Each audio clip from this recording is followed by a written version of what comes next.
on the video. Let me tell you, this was an amazing trek. We were joined by Jamie, the co-founder of Rethink X, and we talked about breakthrough and collapse. We talked about questions like, what is the public consensus on breakthrough and collapse, and what is giving people hope that we are going to reach breakthrough? This was a great conversation, as I already said, and be on the lookout for a follow-up. Now, without further ado, here is the trek. Hello, everyone, and welcome to The Trek. The Trek is a Civics Unplugged series where community members participate in meaningful discussions on topics that are too often neglected when thinking about building the future. Through prompting questions and provocations, we venture together into complex but important conversations related to building the future and democracy. We understand that this work requires ongoing dialogue, but it's a journey worth trekking through. I'm Madison. I'm a high school senior from Verdigris, Oklahoma, joined by some of our community members and a very special guest, which you all will get to hear from in just a moment. And today we are talking about breakthrough and collapse. And we always start out with the word association. So when you see your name on the screen, give a brief introduction and say the 1 to 3 words you associate with the topic and why. Awesome. Hey everyone, my name is Ashley. I am 17 from Vancouver, Washington. When I think of breakthrough and collapse, I think of the words, it's up to us. I think there are, a couple paths forward for humanity, and it's really up to individuals to make the decision to kind of widen just the sphere of like who they care for and like to collaborate and coordinate to address some of humanity's greatest impediments. So, I mean, it's really up to individuals to make good decisions.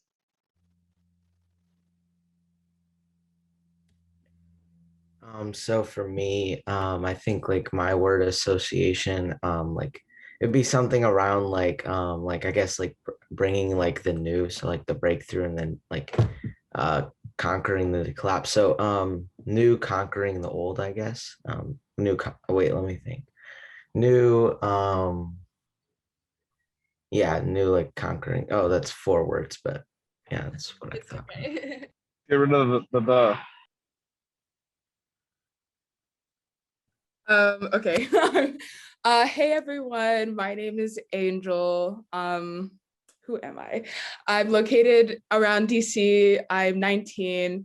And when I think of the words breakthrough and collapse, I think of the boiling frog, which is a parable in which I don't know if it's actually scientifically true, but a common parable in which a frog does not know that it's being boiled alive until it's actually dead, or until it's too late. And I think of the frog as humanity. And I hope that we collectively realize that we are at the tipping point of breakthrough and collapse. And hopefully we jump out of that water before it kills us.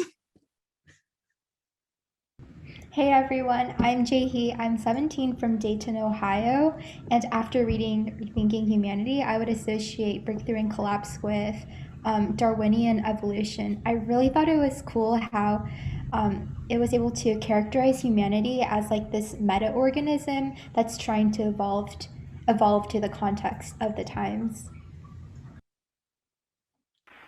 Hello everyone, my name is Nameeshka, and I'm a junior. Sorry, it's difficult to select junior because I just graduated. And when I think of breakthrough and collapse, I think important and scary because I don't want to think about it, but I know I have to. And it's important for humanity to realize and think about it. Yeah. Well, hey everyone, I'm Jamie. I'm the co-founder of Rethink X. And I'm very excited to be with you guys today. Thank you for reaching out to me. So when I think about breakthrough and collapse, I think about possibilities or potential, opportunity and risk. So, I mean, that's a lot of words, but I think one captures it. I think possibilities. It's just an extraordinary kind of expansive possibility space that's opening up before our very eyes. And generally we're blind to it. Love that. Hey everyone, I'm Gary calling in from just outside Chicago. Um,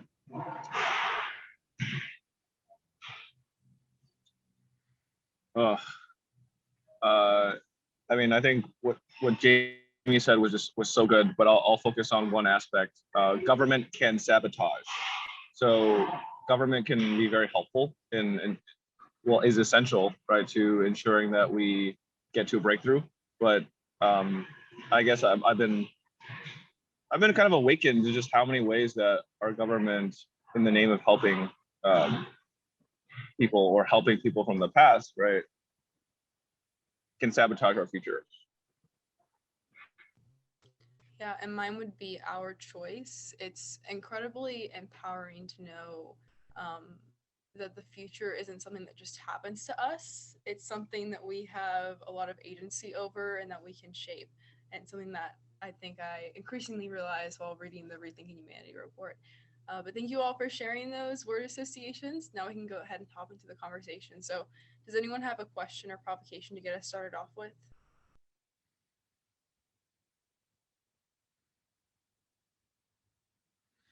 If not, I have one that I'm interested in hearing. So my question is, what is the common public consensus on breakthrough and collapse?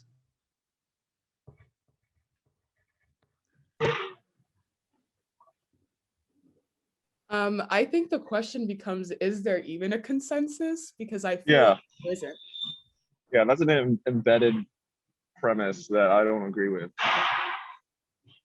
But it's a good. Don't change the question. I think it's a good like provocation. And to add on to what Angel said, I don't think that people think like many years ahead. Like most people don't think many years ahead about like where society's going. Yeah, I'd agree with that. I think it's funny. It kind of I always come back to the analogy of a doctor kind of patching up or treating symptoms of a kind of underlying disease. And I think what we've seen with medicine just over the last few years is the beginnings of an understanding that the body is a kind of whole system.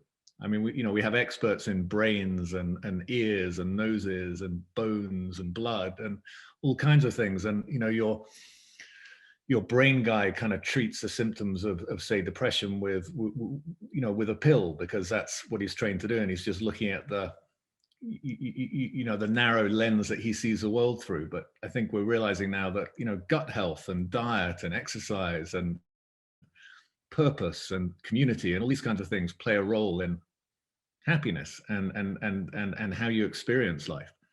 And I think it's the same with our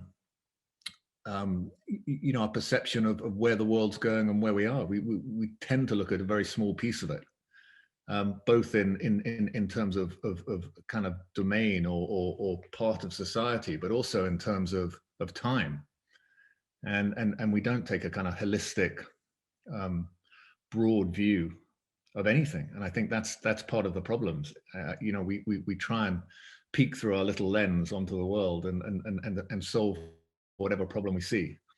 And we're just dealing with the symptoms. We're just putting sticking plasters on something we don't fully understand. But actually, when you stand back and look at the whole, there's actually a kind of simplicity that underlies the complexity, and you can see where what traces back or what is the kind of the root cause of almost every problem we see in society today. And it's so I think it's kind of hidden. I think people feel that we're in an unsettling period of time, that things are kind of somewhat falling apart, and that the past stability and security that we used to feel is kind of being eroded.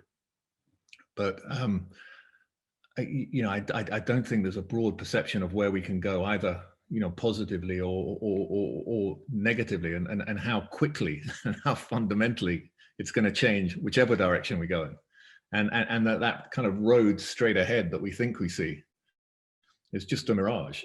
It just doesn't exist. There's just no possibility that we can carry on within the current system.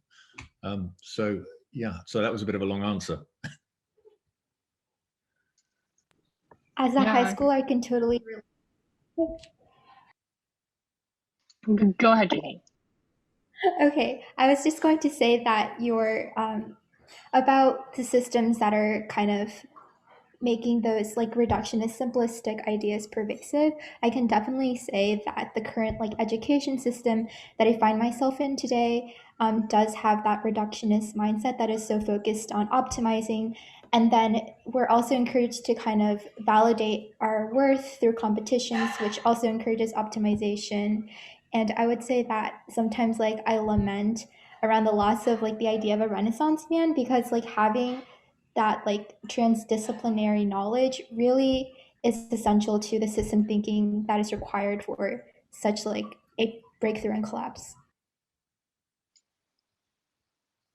Yeah, and kind of, I guess, also building on top of your point, Jamie, I think um, society doesn't have a good vision for what breakthrough looks like, and we don't quite see the full picture of what collapse means.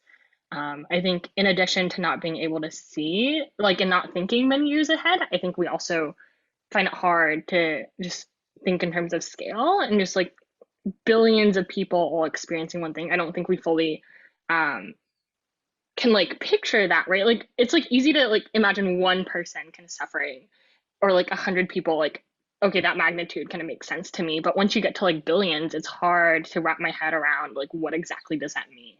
And what does it mean, for us not only to all be going through the same thing, but how do we like coordinate around a common goal? And If oh, go ahead. no, go ahead. I had a question to ask. It's fine. You can go ahead. You can add your answer and then I'll ask my question. Okay, thanks, Nameeshka. Now, I just wanted to agree completely with what has been said and add a little bit onto Ashley's point. I also feel as if not only are these impediments to us seeing what the possibilities could be, but the material conditions of society for a lot of people do not afford them the luxury of being able to even visualize different opportunities in which we can overcome collapse, right? People are really, I feel like, it's kind of like Maslow's hierarchy of needs. I didn't take psychology, so I'm just basing this off of what is popularly concepted as the hierarchy, but it's very difficult to reach beyond seeing the scope of your daily life if you're just stuck in the cycle of trying to thrive, of trying to survive and not to thrive, right? I feel like there are so many facets of our society that keep us within and are forcing us within this narrow scope that prevents us from looking beyond. But I think that if we are going to even come to a common consensus, or at least a few common consensuses, I don't know if that's a word, we need to at least reach the point in which some of the material conditions on the people are, I guess, less constrictive. If someone does not have to add anything to this question, can I add my question? Okay. So I have two questions, and to an extent, these are really connected. So the first one is, why is it necessary to reach a common consensus and have a clear idea about breakthrough and collapse? And the second one is, oh wait, I forgot my second question. Yeah, I forgot my second question. I'll come back to it.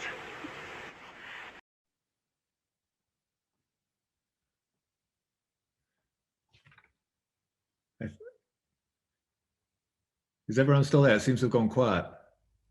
Yeah, very good.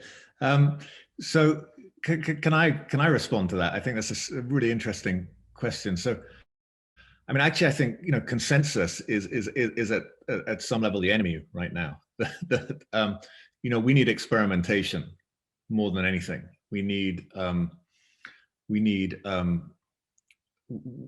people to be able to take risks, to fail.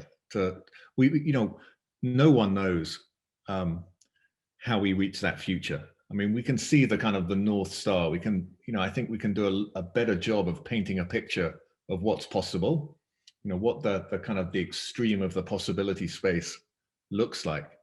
But there's no roadmap to get there, right? You have a North Star, you have a compass maybe, which is the principles that we can operate under, but there's not a step-by-step guide. I mean, what's happened historically has just been massive experimentation. I mean, not deliberately so, but it's just, the way it's evolved. Societies have experimented, and some of them have got it right and then kind of zoomed ahead of everyone else, and either conquered them or they've been copied.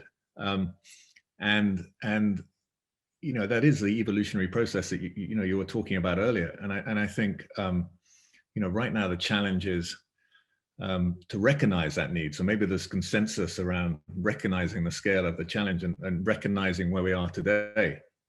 But beyond that, it's actually to do the opposite of what we're going to do as we go through this, because as things get increasingly unsettled, and we see it through the pandemic, and we see it the last 4 years of America really, where it's partly about people wanting safety and security, right? They feel their world is being undercut and eroded, and it's a natural inclination as things get unstable to reach for security and safety and certainty.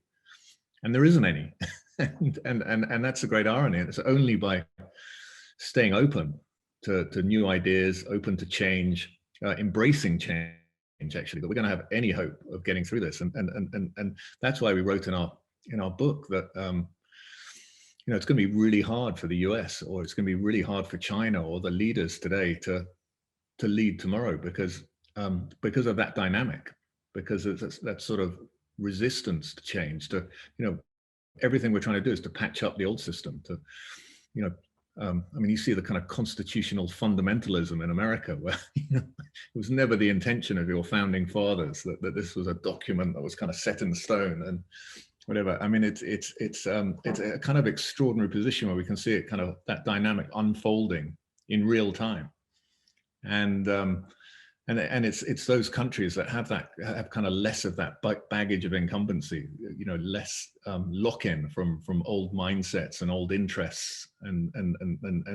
so on, that are going to be able to run those experiments, to be able to try things, and it might happen at a community level or a state level or a city level in the US, but certainly I wouldn't have thought at a federal level, and so I'm completely off the topic of that question that was asked, but I think what I'm trying to say is, we need consensus around where we are so that we give ourselves license to experiment. But once we start down that path, it's really about, there are no answers. It's accepting that there isn't a roadmap. It's an emergent process, and we have to start down that route with no guarantee of success. That is so cool. I've never thought about kind of consensus as, I mean, the need to reach consensus before experimentation as something that could hold us back. But that's a really good point. I think I would add on to that I think when it comes to experimentation, I think we need to reach consensus around the process of how we approach that and guardrails around experimentation.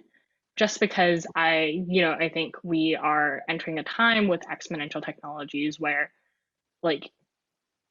our individual wisdom isn't there to meet it yet, and the hopes is that our collective wisdom might be. But I think it's really important for while experimentation is very much needed, for there to be kind of a common set of ethical and moral standards from which people are operating from. I mean, I completely agree with Ashley, and just to base off of what Jamie said, I mean, he mentioned something about taking ideas from the past, and to an extent, I would disagree, because taking ideas from the past would not guarantee success in our present or future. I mean, sure, taking processes and taking processes would still not be a bad idea, but copy pasting what people did in the past would not guarantee success. In my opinion, it would be a rather big failure, because the way the past worked and the way we work is completely different. I mean, just to give you an example, in India we have a lot of diets where they say, you should eat food like your ancestors used to eat food, and I just don't agree with that, because the energy consumption our ancestors had and the energy consumption we have is completely different, and the kind of food that they had and we have is completely different. So again, taking ideas from the past would not be a good idea, but taking steps and processes and modifying them to work for us will still work.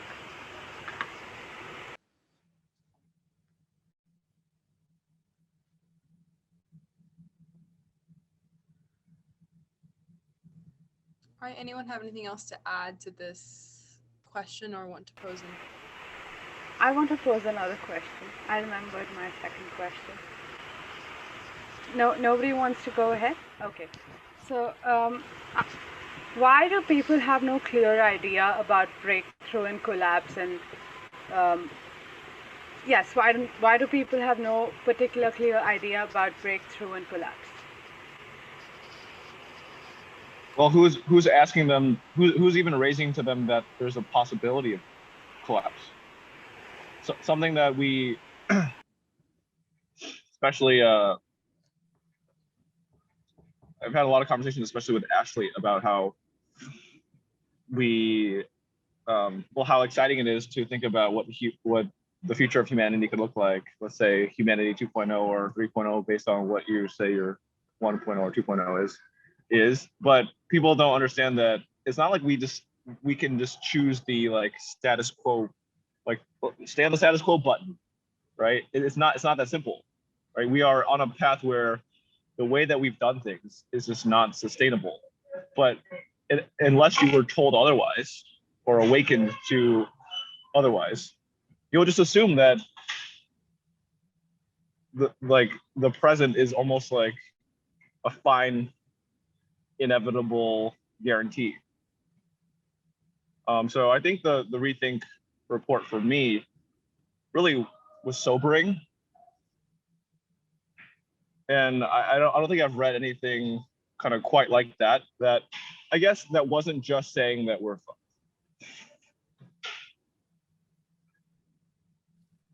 I agree with you, Gary. I feel like for a long time there has been this conception, at least when I say a long time, I mean like a long time in the modern sense. There has been this conception of us reaching the end of history and that this is it. And so I'm guessing for a lot of people, when you're under the belief that this is the end of history, there's no way forward, really. And it actually sets in the kind of thinking that makes us look back into the past for solutions, which of course we've established that that isn't as effective as looking forward, right? So there's that. But there are also, like Jamie talked about, people with vested interests in maintaining the status quo. I want to bring up the topic of climate change. There are these, there's this foundation or brothers, whoever you want to call them, the Koch Foundation, the Koch brothers, that when it comes to the issue of climate change, once again, we've known that it's been happening for almost a century now. But what they did and what other, I guess, vested interests like them did, or stakeholders like them did, was fund climate disinformation campaigns to jumble up the narrative around whether or not we actually need to start developing systems that are more sustainable and that, I guess, will help to combat the issues of the toxic emissions that these companies were emitting, right? So there's that. I think a lot of vested interests are, unfortunately, some of the people with the most power, whether it be monetary or otherwise, or political, etc. And they are actively working to jumble the narrative and to instill the belief that we don't need to look and to think about breakthrough and collapse because this is all there is.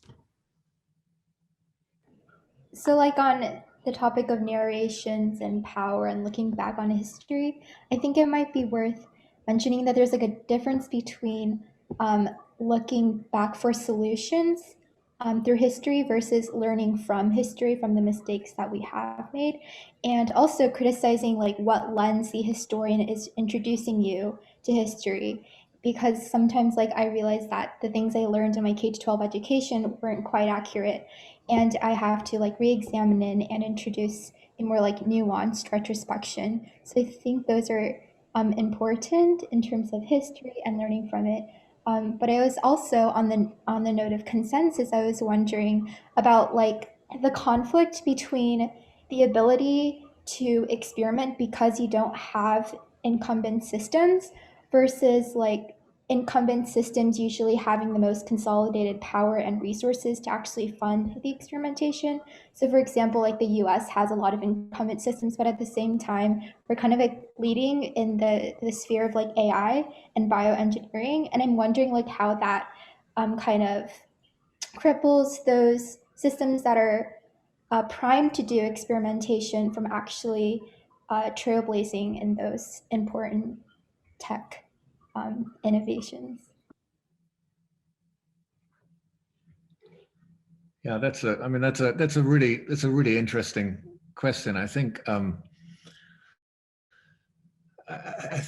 certainly within what we call the production system, right? How we kind of meet our needs, our kind of technological systems that manifest as kind of energy, transport, food, and so on. All these elements of the production system. I think there's some incredible things going on, and I think that's in some ways the easy part is delivering that, scaling it up, right? We know kind of how to build out a renewable energy system, and economics will deliver it because it's going to be cheaper and better than the old system, and so on. But the more challenging thing is how do we organize ourselves around that? And I think that's a major challenge, and that's where the baggage really bites. I think sure, there are economic interests that resist change, like the Koch brothers. I mean, they've done everything they can to crush some of these industries and muddy public opinion and influence politicians and so on. And it's that's, I mean, it's their right in the system to do that, right? And they're defending their own interests. But how we address the challenge of kind of mindset, how we see the world, I think is the biggest issue of all, because that mindset that stops us seeing the possibility of breakthrough and collapse, that locks us into just patching up the old system, I think is really the biggest challenge of all of this. And actually, my sense is that if we are to be successful, technology and AI will actually have to do some hard work within what we term the organizing system, right? It will have to help us take decisions. And I think that's our best hope. You can imagine an AI that contributes to the democratic process, contributes to the political decision-making process, that contributes in the economic system to the allocation of resources, and so on. We could run billions of simulations and kind of understand what might happen, what the impact of individual decisions might be. And I think that's our best hope, because the world is so complex that we can't hope to understand it all, and we can't hope to understand the impact of any one decision today. And I think that's what gives me great hope. So absolutely, I think the US and China and parts of the world will play a huge role in contributing to that. And it feels to me like the old system needs to give birth to the new system. We can't just get rid of nation states today. We can't just move to some new ownership model today, because we need to pay for the emerging system. We need to harness capitalism. In the short term, over the next decade or so, we need more capitalism, more free market cap. We need greed and profit to drive the investment in the system. And by the end, it will make itself redundant. Essentially, we'll have this what we call a kind of creation-based system of production, where there is no scarcity, and so there's no profit. And that need to drive progress in the way it's manifested over the last 10,000 years maybe kind of disappears, and it's a different world. So yeah, I kind of feel like, you know, that's the process we go through, where the old system gives birth to the new, essentially, and then you know, it won't fade away, but it will go down kicking and screaming, but you know, it just won't it won't be able to compete. Yeah, that's a good point. But like just navigating this liminal space is really hard. And I guess I just always wonder like how there's because clearly like we need people with like money and like media and like cultural power to build this new world, but how do you succeed in the old one without being like corrupted by that old world, and how does that translate into the new one? And so Yeah, like yeah, I don't know. that's a very good question. Yeah, it's a great question. It's a great. Can I answer that one? Can I? I don't want to hog the screen time, but the it's you know, I think it's just a continuation of the current system. So I mean, it is, you know, in some ways corrupt, but it's also been an incredible engine of progress. Right? I mean, it's been, you know, the system we have, and we've had, I mean, certainly in the US for a couple of 100 years now, has delivered extraordinary progress and extraordinary prosperity and extraordinary, you know, quality of life. Sure, it's had some downsides, but you know, you ask anyone from 200 years ago to come to today and ask if they want to swap places. I mean, they'd bite your hand off, you know, most of the time. I mean, it's an incredibly prosperous place in you know, in comparison. So I think, you know, maybe the challenge, yeah, maybe the challenge is to harness some of that. So, I mean, for sure, you know, there'll be, you know, a ton of people with bad motives, as there always are. But, you know, the economics will drive this. So people already are investing in the new transport system, investing in a new food system, investing in a new energy system. We're seeing that get rolled out, and they're, you know, they're driven by, you know, the old incentive system, by profit, essentially, by greed at some level. And that's no bad thing if we harness that. You know, for sure, we're going to have, you know, groups fighting against it, but they're paper tigers, right? The big oil companies, the big pharma companies, the big, you know, energy companies that we think of as these kind of monsters who can resist change and crush it. You know, actually, I mean, they turn out to be, you know, incredibly weak once disruption bites. Right? I mean, you look at Exxon, right? A big bad oil company for a lot of people in the climate space. You know, I think back in 2013. It was the biggest company in the world. That was the last time it was the biggest company in the world. You know, it's now about a tenth of the size of Apple, right, in terms of market value. And so, I mean, you know, these companies are losing their power rapidly. And sure, they've got influence, and sure, they'll kick and scream, but you know, they just, you know, their business is going, and you know, as oil demand begins to drop, it's just going to get worse and worse. And so, I think the forces that resist this actually, you know, they'll always be there, but I don't think they can crush it. I think there's, you know, too much momentum right now, and too many benefits of the new system. It just outcompetes. You know, I think, you know, trying to innovate in kind of, you know, fossil fuel energy or in livestock farming. You know, it's like trying to build a faster horse to compete with a car, right? I mean, you know, you just can't. You're always going to get trampled eventually. And I think that's a challenge for those companies. And I think it's managing their decline that's the important thing. You know, we want to protect the jobs and the people involved in those industries, but not the businesses themselves. Yeah. So I'd like to add on to that is that like throughout like history, like I've just noticed like usually like there's like the old tries to hang on, but usually they fail to hang on. So like with let's see, so with like back then like Vietnam, for example, there was like an anti-war movement, and eventually they had to pull out because I guess like new ideas came about like peace and stuff. And then with like that is what's weird is like that I find that's weird is that sometimes the old world comes back. So there was like a very big anti-war attitude after Vietnam, and then it came back after, like during like the early 90s. Americans started to it started to shrink again, and then now I think it's mostly gone away, like that anti-war thing from back then. So what's interesting is that like a lot of like tobacco companies are trying to hang on right now, even because the young people, they're starting, more young people in each generation are starting to stop like less and less smoking.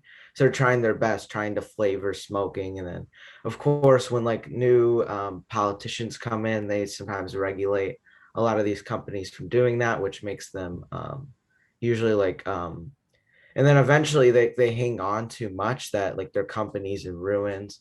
And then so yeah, what I find weird is that what I find interesting, I mean, is that like I guess like sometimes like not, I don't think you could always succeed in the old world. It depends on like the circumstances. I think you could take the good from the old world and improve on it. And yeah.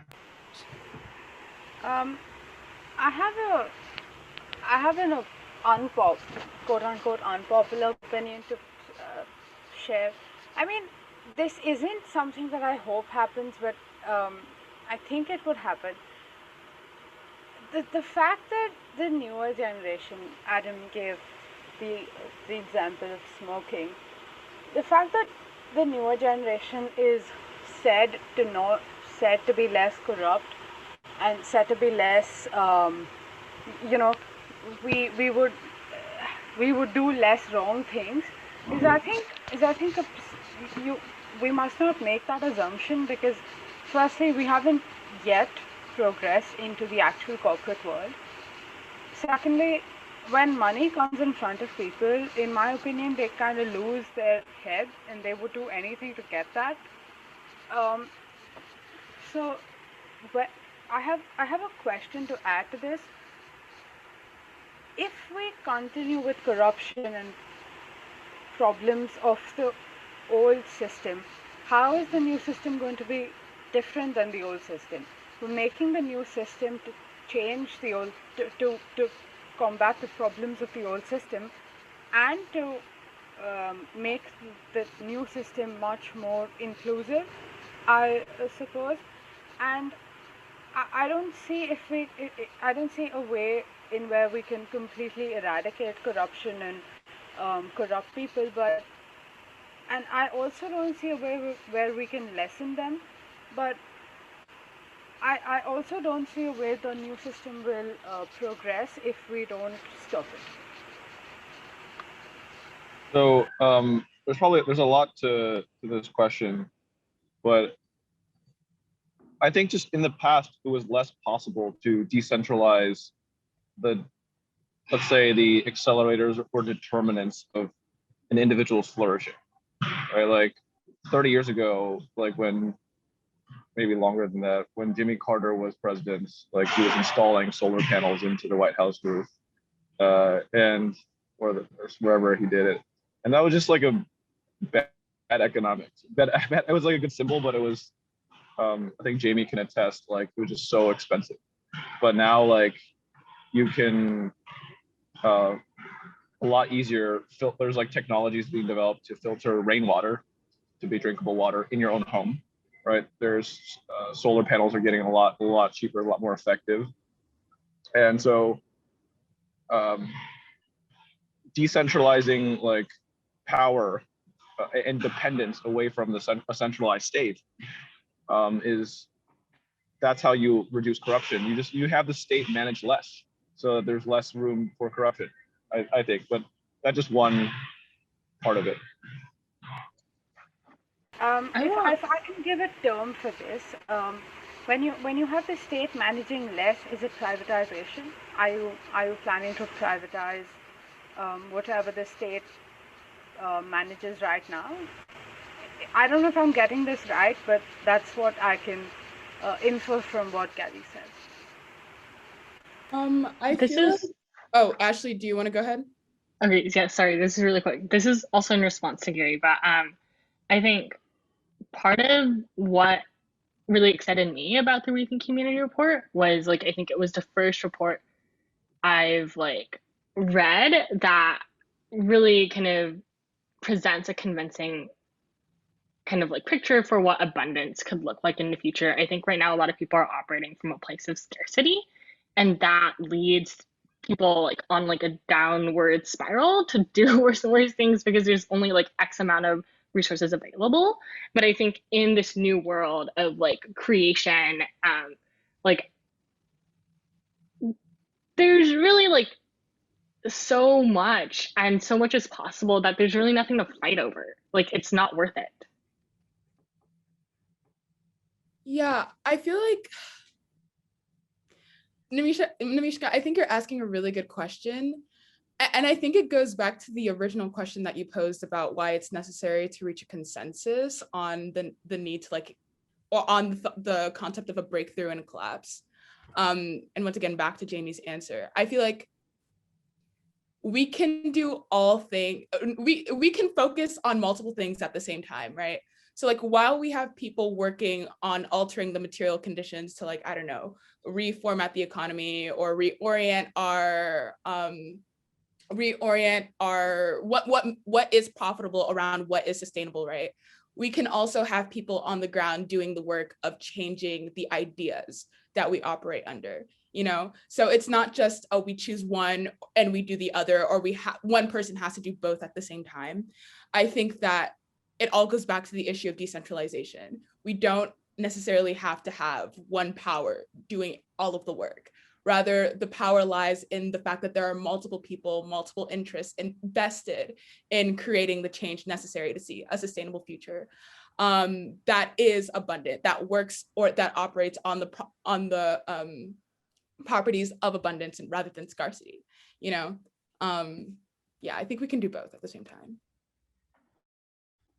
Hey. One thing. Oh. So, me? So I agree absolutely with those points. I mean, this is all about decentralization.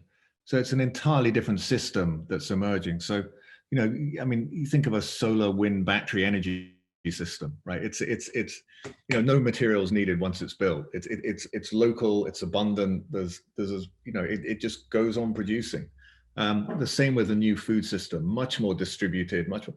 And so that centralization that comes in an extraction-based system where you've got to kind of pull in resources from around the world, you know, break them down and processes them and reassemble into the things you need and ship them out again. I mean, that's what leads to the kind of centralization that we have today, the nation state. These are the kind of concepts or, you know, human constructs that have thrived over the last few hundred years. And you know, that just goes away. And I think, you know, Tony, my co-founder, and I, we talk a lot about kind of biomimicry for governance, right? And one of our favorite things to talk about are Mycelium Networks, essentially the organism that supports mushrooms, you know, and you know, they're extraordinary. They're completely distributed structures, right? Lots of independent nodes kind of operating locally, but sharing information and chemical signals kind of across the whole.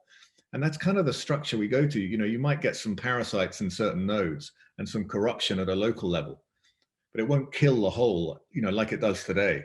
You don't have that kind of centralization of decision making and the centralization of power and control, and it, you know, it goes away. And so for sure we get some bad outcomes in certain parts, but they'll, you know, eventually just be taken over or adapt to copy, you know, the other ones that find better answers. And I think, you know, I think that's so yeah, I mean, biomimicry for governance is my new favorite phrase, but it's I think that's kind of where we've got to go.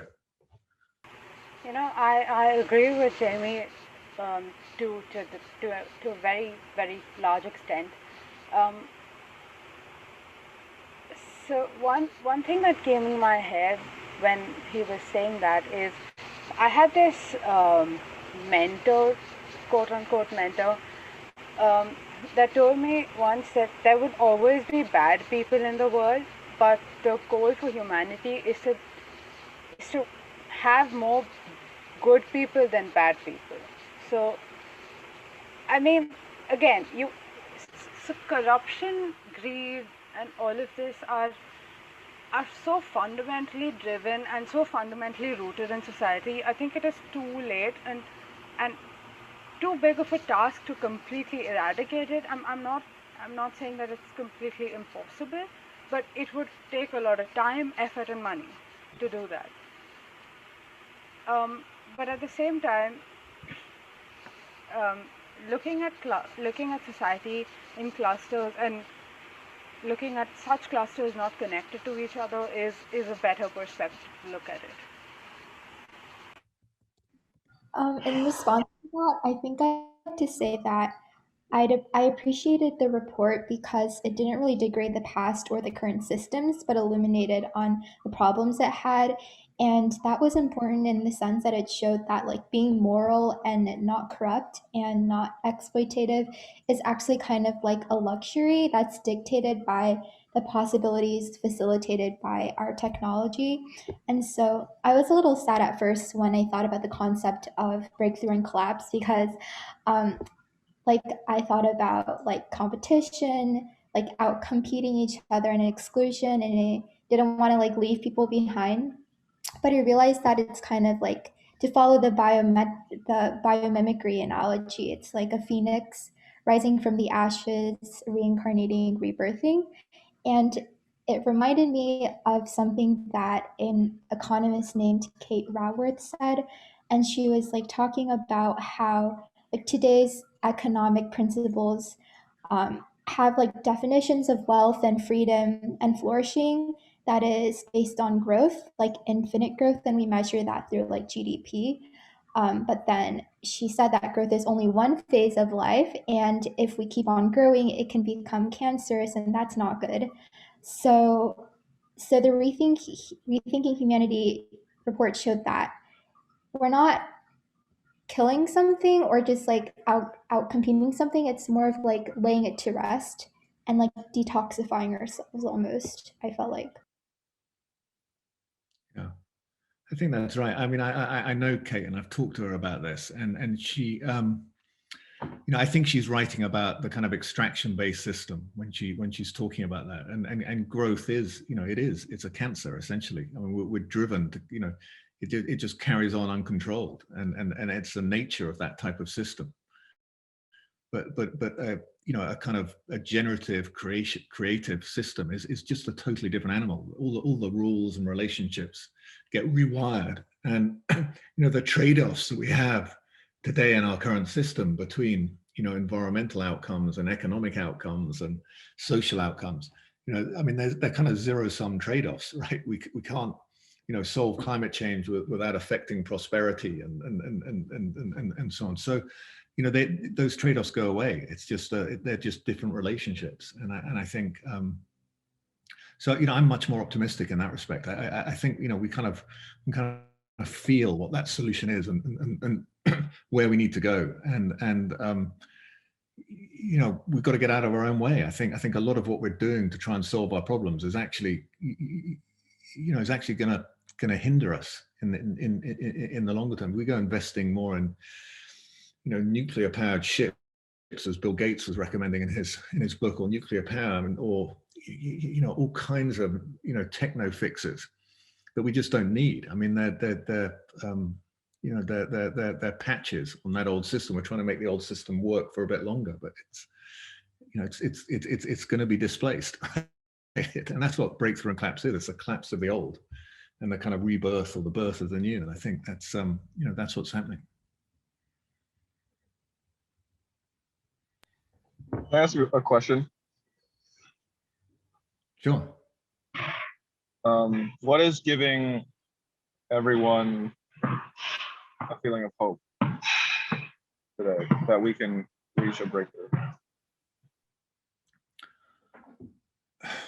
I mean, Gary, it's a really good question. And I think, from our perspective at Rethink X, I think we've done a really bad job about communicating some of these ideas. I mean, an 80-page report's kind of the worst format when you're talking about complex systems, right? I mean, it's entirely linear in terms of the presentation. So, but what's giving people hope? I mean, I think it's a kind of the lens through which you look at life, right? I mean, if you look at life in a certain way, you can see some of the solutions coming forward. You can see the extraordinary technological progress. You can see a kind of decarbonized, fairer system that is possible, but we're not going to get there without effort and without taking the right choices. And I think that's the challenge, to understand the kind of, the space that's available. I think there's huge hope there. I think,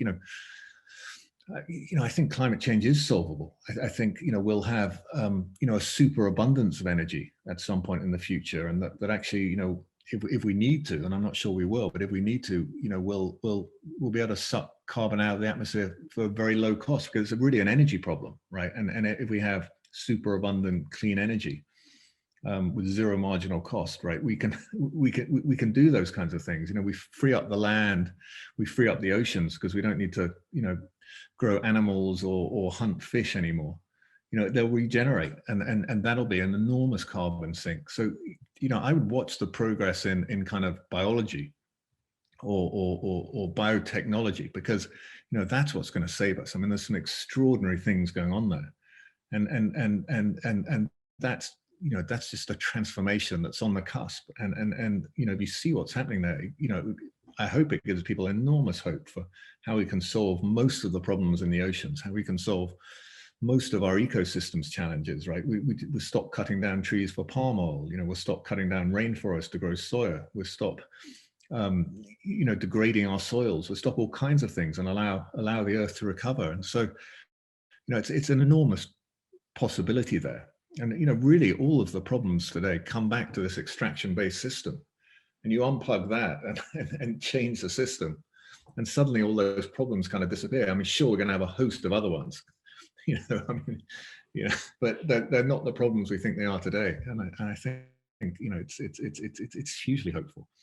And I think actually, in some ways, the younger you are, the easier it is to see that. I think it's, I struggle with, a lot of my colleagues, because, they're so embedded in their ways of thinking that it's really hard for them to let go of their old mindsets and ideas. And I mean, Tony and I, we often say, the greater the expertise you have with the current system, the more you have to unlearn. And it's, it's almost impossible for, a Nobel Prize winning economist to, to understand what the economics of abundance are, right? I mean, it's just not possible. They're just so embedded in that old way of seeing things. So, I think, I'm optimistic. It's cautious optimism, but I do think that we do have an incredible pathway, and there's some incredible progress being made across all forms of technology and all parts of life. I want to hear what other people think, but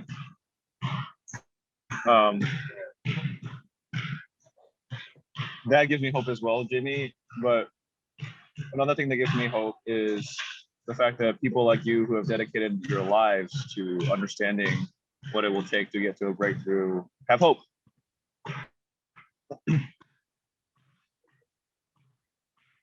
Because otherwise, otherwise you just have so many narratives that are saying that we're doomed, that it's hopeless. And so I hope that, it's just so energizing to hear you talk about this stuff.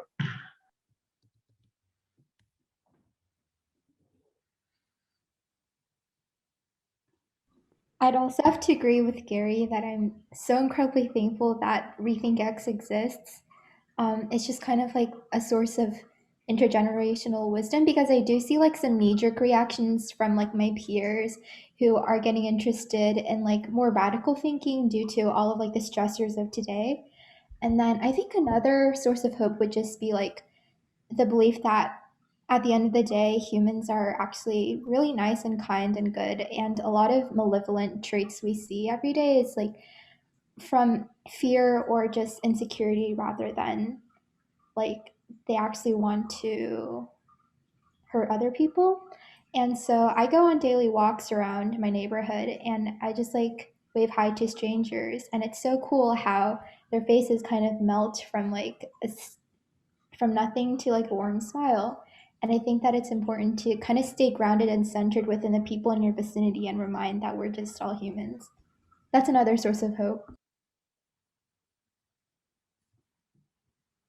Yeah, I think I have to agree with everyone here. But for me, another source of hope is the fact that there are people who have actively been changing the status quo in order to produce an environment that is conducive to us thinking about these things. I always go back to climate change and environmentalism because that's just where I'm most familiar with. But there have been campaigns operating for decades that have been, just reformatting the space so that, so that progress can be made. I don't know. I'm thinking about this, I forget her name, but she came to speak to us in class a couple weeks ago. She operates from Paris and she is a finance campaigner. I think she is the head of Reclaim Finance. And she single-handedly, along with like maybe a team of 5 to 10 people, has been convincing international investment banks to divest from fossil fuels. And that inspires me so much. The things that one or a few people can do to alter in such major ways the landscape is such an inspiring thing to me personally. I don't know, just the individual actions or the actions of individual people that have created waves of change is a source of hope for me. A source of hope for me, I guess, is that throughout history, throughout hard times of like seeing people like make a breakthrough, or like there's been like a lot of success throughout history with a lot of issues of like the times. Like now we have like a lot of issues. We have racial justice, we have climate change, and it gives me hope that maybe we might get a breakthrough with some of those issues. Like humanity, like whenever we don't give up, sometimes we do reach our goal. The thing is, I think like my hope is that we at least try. Even if we fail, we should at least try and reach a breakthrough. Yeah, and I think that throughout just seeing history, I think that gives me hope that we're going to get a breakthrough, since throughout history we've made a lot of progress.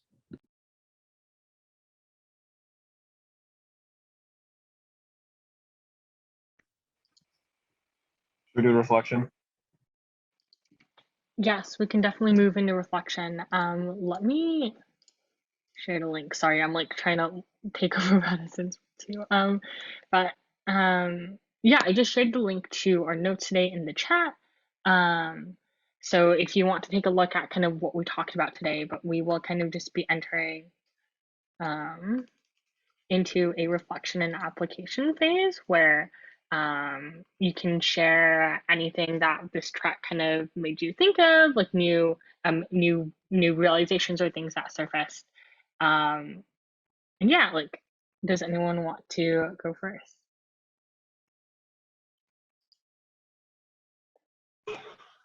Yeah, I can.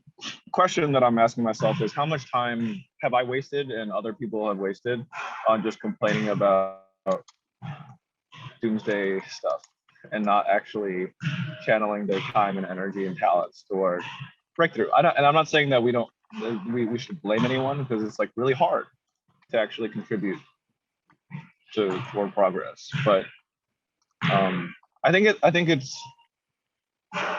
I mean, there's no doubt. There's like a segment of our culture that loves signaling that you think things are going to go to shit because of like the status quo. But what are you doing about it?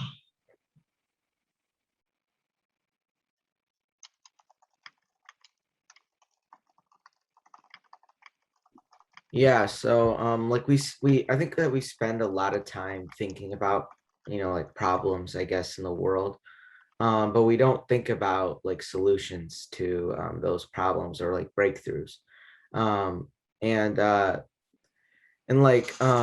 think that like the application of that is to like when you're thinking about solutions, is to take action, like channel a lot of that, a lot of that anger, a lot of that sadness about how the status quo is, how things are, and yeah, take action, organize, get other people on your side, because throughout history, if a lot of people are together for a cause, and take action against like something that's bad and like the status quo, or like let's like a lot, it usually sometimes is successful.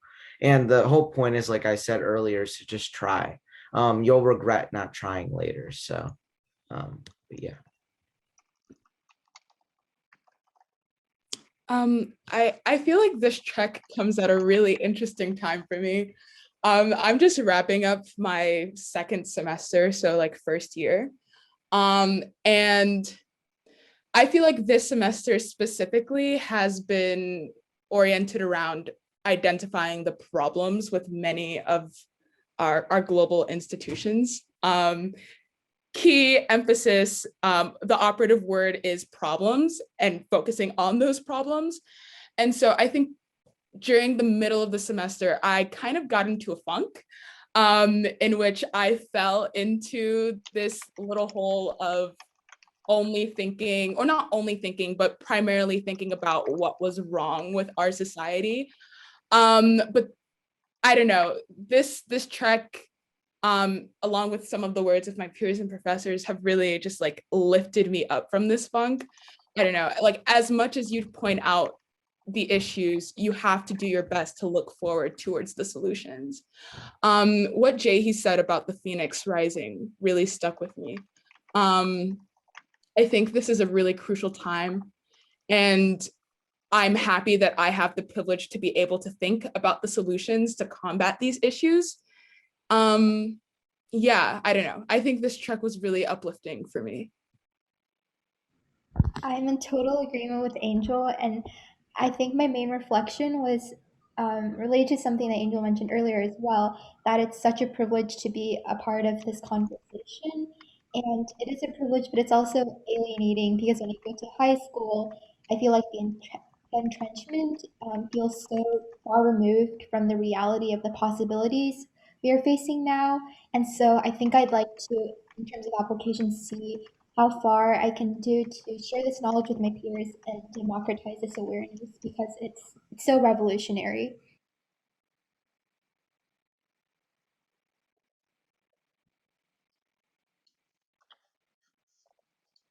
Yeah, I mean, oh, I would just really second what both Angel and Jae-Hee said. I think this track gives me a lot of hope to know that there are communities like CU, people like Jamie, and just I think over these past couple months, as I've started kind of like actively seeking out communities of people thinking about these types of things, I realize that these people are out there, and it's really just up for us to kind of reach out. And so yeah, I definitely kind of second what Jae said about how do I kind of spread this like awareness and like awakening to kind of my peers and people around me.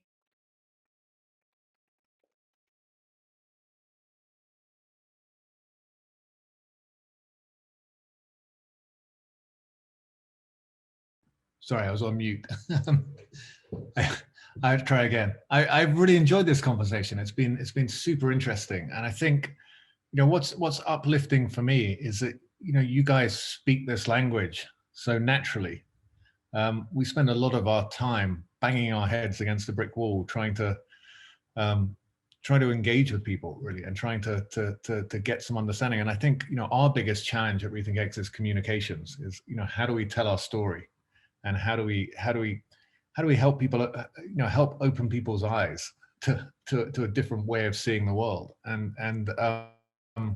it's a challenge, and it's something we're wrestling with right now. So we're over the next year or two, we'll be spending a lot more of our time and efforts on that challenge rather than the pure research challenge, although obviously that continues. And so it's been really uplifting for me to hear your perspectives and to hear how you have kind of engaged with some of the work we've done, and to hear your perspective. And I think I was just listening earlier when you were saying that well, I think it's been mentioned a few times that a lot of people just don't understand or don't have the possibility of understanding, because they're so well, they're trying to struggle to make ends meet, right? They're in a place in their life where they don't have the luxury of time and bandwidth and space to think about these things.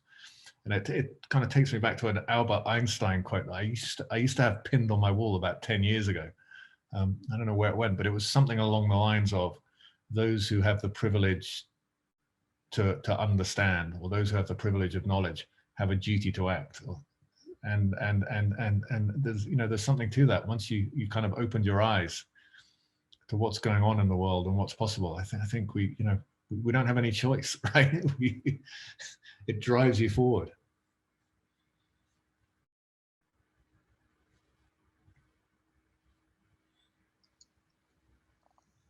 Yeah, definitely. I think that's a good note for us to end on. Just like it's like, yes, it is a privilege to be here and in this conversation. And because of that, we also have responsibility to kind of take what we learn forward. So I'm gonna stop sharing there. And I just, you know, I know we've said this multiple times, but I just want to emphasize like how amazing this track was. And I'm just leaving this call like honestly the best way to start a Sunday.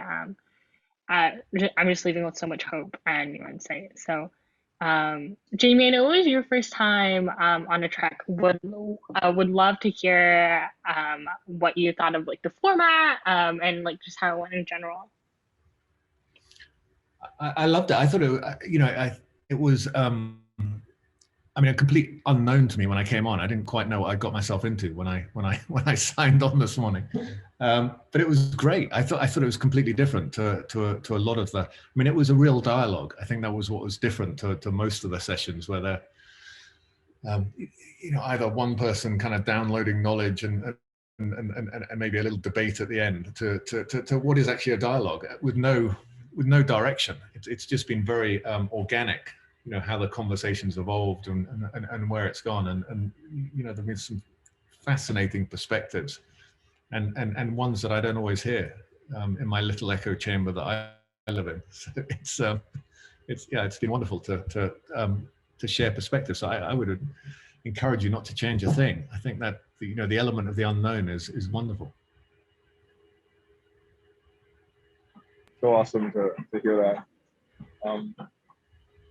Two things before we fully wrap up. As you go on your communication push, let us know how we can help. Because it's, while the people on this call are starting to speak the language pretty fluently, yeah, it's important that the really important messages don't get lost in jargon. Yeah, and are accessible to a whole generation, which is going to be the most receptive to these ideas. So whether you're thinking about like a big social media push and like maybe using TikTok or whatever, we'd love to help. And you may have seen that we were talking about a part 2.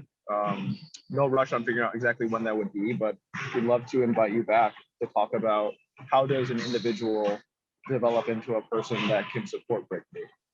Because I think this conversation really whetted the appetite of everyone to do just that. But where do you start, right? And we have a lot of amazing emerging leaders that are in college or about to go to college. So what do they study? I'm sure you've thought about that a lot.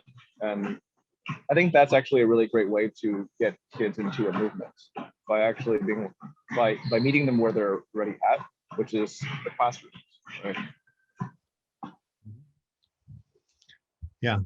So I mean, I'd love to let me have a think about how you know, how we could help each other in some ways, because I would love to harness the energy of your network in some ways and just experiment, right? Try and find ways in which we can you know, tell our story and you can tell, you know, your story as you know, at the same time. I think it's, you know, that's the challenge. You're right. The jargon and the theory is really difficult. It's putting it where people are and you know, addressing issues that people care about. That is where this kind of really, you know, this really kind of opens people's eyes and changes the way people see. And I think that's the challenge: is how do we do that, and how do we find better ways of listening? And my 11-year-old daughter would kill me if I went anywhere near TikTok. And so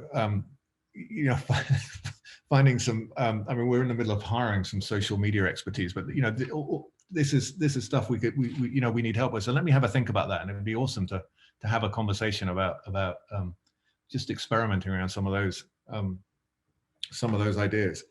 And let me know who I should reach out to and who I should communicate with about that, because I'll have a chat with Tony, and I think it might be a kind of interesting summer project for a few people as well. So yeah, absolutely. This is a the work that you're doing is absolutely something that we would really happily endorse and encourage some of our community members to dedicate the summer to. That'd be awesome.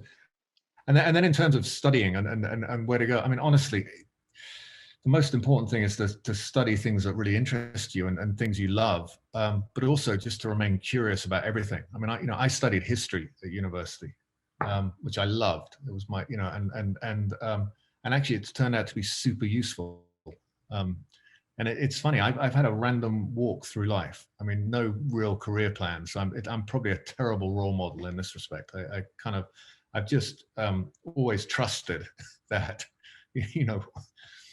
opportunities will turn up and I'll be, and often it hasn't looked that way, but eventually things have. So it's, I actually think, deep expertise is it's certainly useful for the next decade or 15 years, 20 years perhaps, but actually a much broader perspective is crucial. That holism, that sense of perspective, I think. So, whatever it is you do, I think, do what you love, but also keep your eye on the bigger picture and just stay curious and stay open. I mean, the Rethink X came about literally through a chance meeting that Tony and I had in Washington. And, I was jet lagged, having flown out to DC to attend this meeting, and I just wanted to go back to my hotel and sleep. But I just felt this energy when Tony had spoken at this meeting I was at. So I took him out for a coffee and we kind of chatted, and then we chatted every week for months before we decided we had to set up Rethink X.